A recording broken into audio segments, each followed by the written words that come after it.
Assalamualaikum warahmatullahi wabarakatuh. Perkenalkan, nama saya Dwi Agustina dengan NIM 1042000006 dari Prodi Hukum Ekonomi Syariah kelas 2B. Baiklah, di sini saya akan menjawab ujian akhir semester mata kuliah Akidah Akhlak, yaitu yang pertama, definisi akhlak secara substansi tampak saling melengkapi, dan darinya kita dapat melihat 5 ciri yang terdapat dalam perbuatan akhlak. Berdasarkan analisis dan pemahaman saudara, sebutkan dan jelaskan kelima ciri akhlak tersebut. Yang pertama, jujur atau asidik. Jujur adalah tingkah laku atau keinginan untuk mengatakan iya benaran dengan tujuan kebaikan. Yang kedua, berperilaku baik, yaitu wajib dimiliki setiap muslim karena ia berperilaku baik dapat dengan mudah kaum muslim berbaur dengan semua orang. Yang ketiga, malu. Sebagai umat muslim wajib untuk memiliki sifat malu karena setiap orang yang disebutkan oleh beberapa hadis.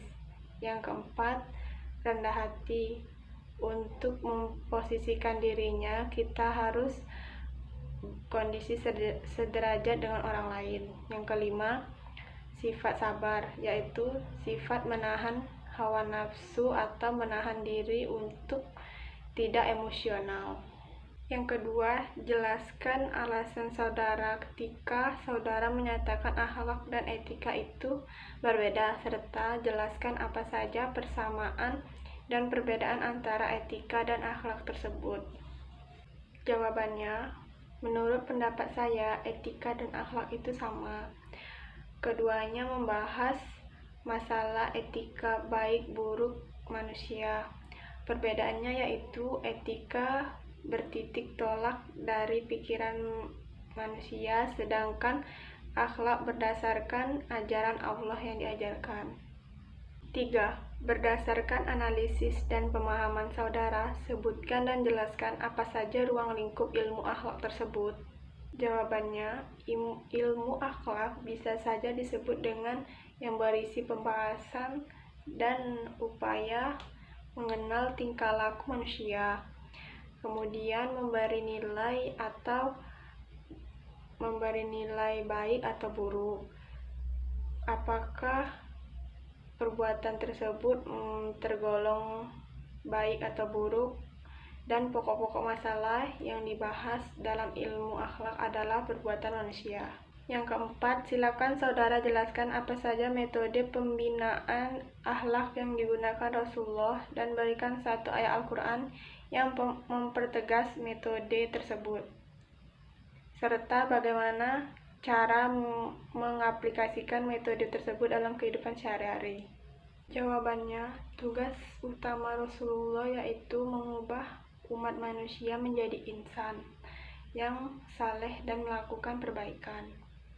Ayat Al-Quran yang mempertegas metode terdapat dalam Al-Quran surat Al-Jumu'ah ayat 2 yang berbunyi, Bismillahirrahmanirrahim. Wallazi ba'asa fil ummiyina rasulam minhum yadlu alaihim ayatihi wa yuzakkihim wa yu'allimuhumul kitaba wal hikmata wa in kanu min qablu lafi dalim mubin. Shadaqallahul azim.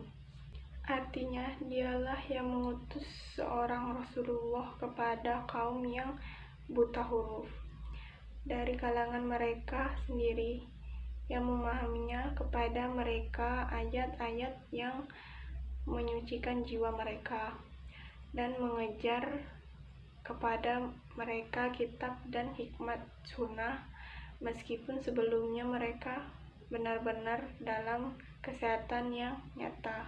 Soal nomor 5, berdasarkan analisis dan pemahaman saudara, jelaskan apa yang dimaksud dengan akidah akhlak dan bagaimana hubungan antara akidah dan akhlak tersebut. Jawabannya, akidah dan akhlak mempunyai hubungan yang erat.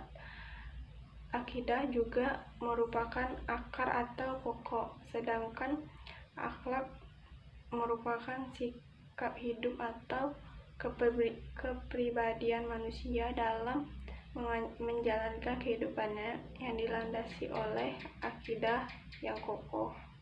Hanya itulah yang bisa saya sampaikan. Jika ada salah jawaban mohon dimaafkan. Wassalamualaikum warahmatullahi wabarakatuh.